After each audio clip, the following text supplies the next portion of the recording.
आकाशवाणी नागपूर. राम औरंगाबादकर आपल्याला प्रादेशिक बातम्या देत आहे. ठळक बातम्या.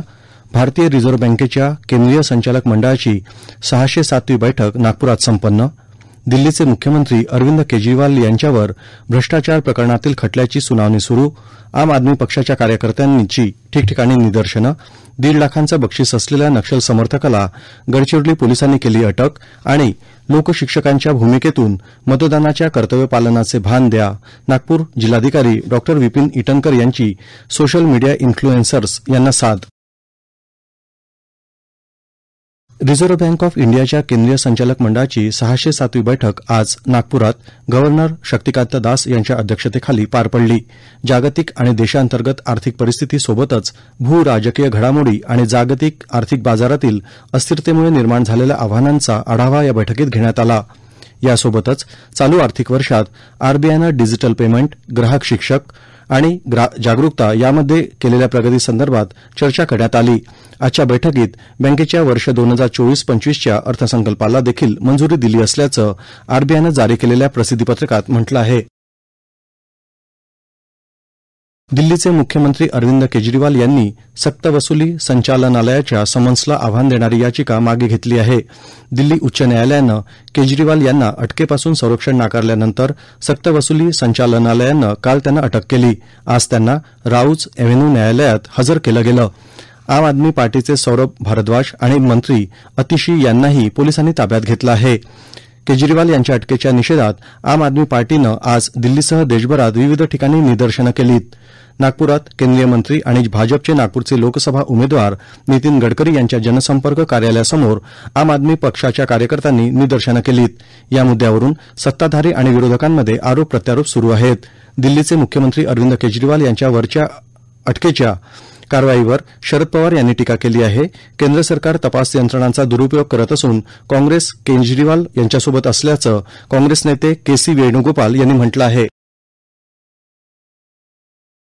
ऑस्ट्रेलिया भारताचा अतिशय विश्वसनीय भागीदार असून आगामी काळात व्यापाराशिवाय उच्च शिक्षण, कौशल्य विकास, चित्रपट सहनिर्मिती, कला आणि संस्कृती तसंच पर्यटन वाढविण्याबद्दल कसोशीनं प्रयत्न करणार असल्याची माहिती ऑस्ट्रेलियाचे मुंबईतील नवनियुक्त वाणिज्यदूत पॉल मर्फी यांनी आज दिली. पॉल मर्फी यांनी आज राज्यपाल रमेश बैस यांची राजभवन मुंबई इथं सदिच्छा भेट घेतली त्यावेळी ते बोलत होते. भारतीय विद्यापीठांसोबत पदवी अभ्यासक्रमात सहकार्य, विद्यार्थी आधार प्रदान, परस्पर देशांमधील पदव्यांना मान्यता, कमवा, शिकवा आणि पर्यटन करा आदी योजनांबद्दल विचारविनिमय सुरू असल्याचं तसंच पर्यटनाला अधिक चालना देण्यासाठी ब्रिस्बेन आणि पर्थ ही शहरे देखील मुंबईशी थेट विमानसेवा सुरू करण्याबाबत विचार करीत असल्याचं त्यांनी सांगितलं. जागतिक जलदिन आज साजरा होत आहे. पाण्याच्या बचतीसाठी जागरूकता निर्माण व्हावी याकरिता संयुक्त राष्ट्रसंघानं 1992 मध्ये झालेल्या अधिवेशनात 22 मार्च हा दिवस जलदिन म्हणून घोषित केला होता. शांततेसाठी पाणी ही यंदाच्या जलदिनाची संकल्पना आहे. जलदिनानिमित्त पाण्याचं महत्त्व सांगणारी ध्वनिचित्रफीत पंतप्रधान नरेंद्र मोदी यांनी ट्विटरवरून जारी केली. पाणी आपला महत्त्वाचा स्रोत असून सर्वांनी पाण्याचं संरक्षण आणि शाश्वत व्यवस्थापन करण्याचं आवाहन पंतप्रधानांनी केलं आहे. काँग्रेसनं काल लोकसभेसाठी 57 उमेदवारांची यादी जाहीर केली. त्यात राज्यातल्या 7 उमेदवारांचा समावेश असून पुणे लोकसभा मतदारसंघातून रवींद्र धंगेकर, लातूरमध्ये शिवाजीराव काळगे, सोलापूरमध्ये प्रणिती शिंदे, कोल्हापूरमध्ये छत्रपती शाहू महाराज, नंदुरबारमध्ये गोवल पाडवी, अमरावतीमध्ये बळवंत वानखेडे तर नांदेड लोकसभा मतदारसंघातून वसंतराव चव्हाण यांना उमेदवारी देण्यात आली आहे. अकोला पश्चिम विधानसभा मतदारसंघातल्या पोटनिवडणुकीसाठी काँग्रेसनं साजिद खान पठाण यांना उमेदवारी दिली आहे. याच जागेकरिता राजेश मिश्रा यांना उमेदवारी देण्यात आली असल्याचं शिवसेना उद्धव बाळासाहेब ठाकरे गटाचे जिल्हाध्यक्ष तथा आमदार नितीन देशमुख यांनी जाहीर केलं आहे. भाजपचे वरिष्ठ नेते आणि केंद्रीय मंत्री नितीन गडकरी हे 27 मार्च रोजी सकाळी 9 वाजता जिल्हाधिकारी कार्यालयात आपल्या पक्षाच्या कार्यकर्त्यांसह लोकसभेच्या जागेसाठी भाजपतर्फे आपला उमेदवारी अर्ज दाखल करणार आहेत. लोकसभा निवडणुकीच्या पार्श्वभूमीवर आज दिवसभर महायुतीमधील नेत्यांनी उपमुख्यमंत्री देवेंद्र फडणवीस यांच्या सागर या शासकीय निवासस्थानी चर्चा केली. निवडणूक संचालन समितीची बैठक इथं पार पडली. या बैठकीला भारतीय जनता पक्षाचे प्रदेशाध्यक्ष चंद्रशेखर बावनकुळे, आमदार आशिष शेलार हे उपस्थित होते. याशिवाय केंद्रीय राज्यमंत्री रावसाहेब दानवे, मंत्री संजय राठोड यांनी सुद्धा आज उपमुख्यमंत्री देवेंद्र फडणवीस यांची भेट घेतली. भारतीय जनता पक्षानं यापूर्वी आपल्या 20 उमेदवारांची यादी जाहीर केली आहे.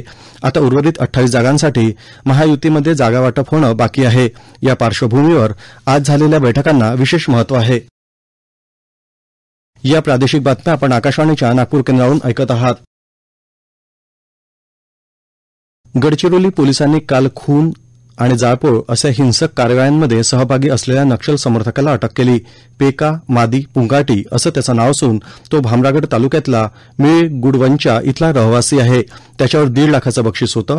पोलिसांचं जलद प्रतिसाद पथक आणि केंद्रीय राखीव दलाचे जवान भामरागड तालुक्यातल्या जंगलात नक्षलविरोधी अभियान राबवत असताना त्याला अटक करण्यात आली.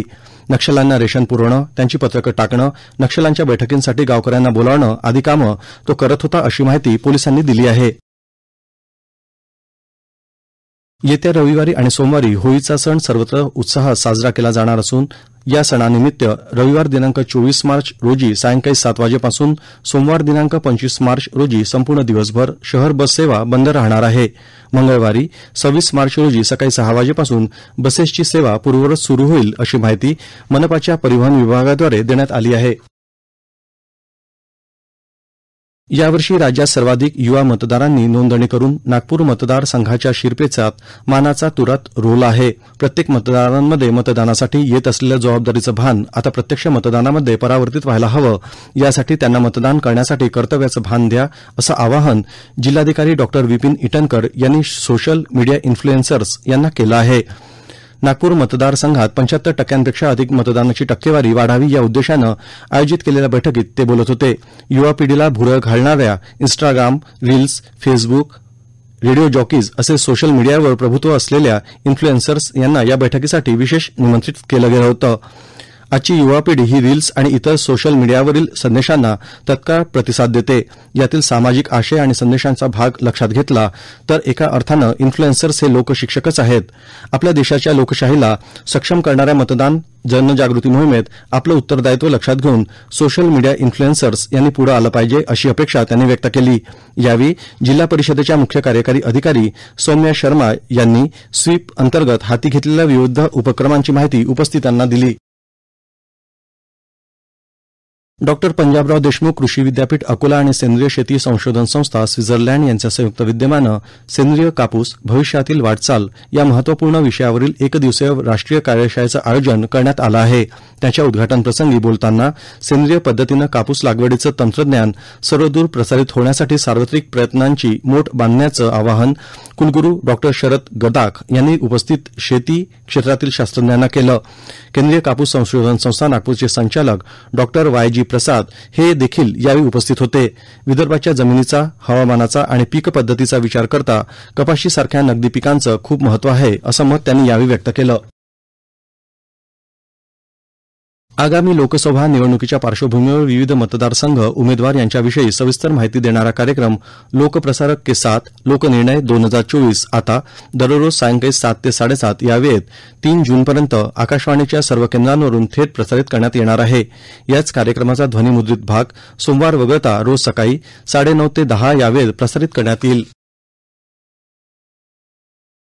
गोंदिया शहरात फॅन्सी नंबर प्लेट तसंच कर्डकर्कश सायलेन्सर लावून दुचाकी वाहन चालविणाऱ्या अनेक लोकांना अडवून त्यांच्या वाहनांचे नंबर प्लेट आणि सायलेन्सर्स काढून कारवाई करण्यात आली. कारवाई करण्यात आलेल्या वाहनांची संख्या 100पेक्षा अधिक असून गोंदिया शहर वाहतूक शाखेचे पोलीस निरीक्षक आणि त्यांच्या पथकानं ही कारवाई कायदा आणि सुव्यवस्था राखण्यासह ध्वनी प्रदूषण टाळण्याच्या दृष्टीनं केल्याचं आमच्या प्रतिनिधीनं कळवलं आहे. होळी सणाच्या पार्श्वभूमीवर प्रदूषण आणि पर्यावरणाचं होणारं नुकसान टाळण्यासाठी अंधश्रद्धा निर्मूलन समिती वाशिमचे कार्याध्यक्ष पी.एस. खंदारे हे संत गाडगेबाबांच्या वेशात जनजागृती करत आहेत. होळी पेटवा लहान, पोळी करा गरिबांना दान असं आवाहन करत आहे. तसंच यावर्षीच्या होळीमध्ये दारू, गुटखा, तंबाखू या व्यसनांची देखील होळी करा असंही आवाहन ते करीत आहेत. शेवटी पुन्हा काही ठळक बातम्या.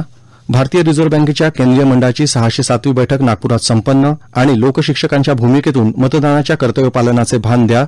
नागपूर जिल्हाधिकारी डॉ. विपिन ईटनकर यांची सोशल मीडिया इन्फ्लुएन्सर्स यांना साद. याबरोबरच हे प्रादेशिक बातमीपत्र संपलं. नमस्कार.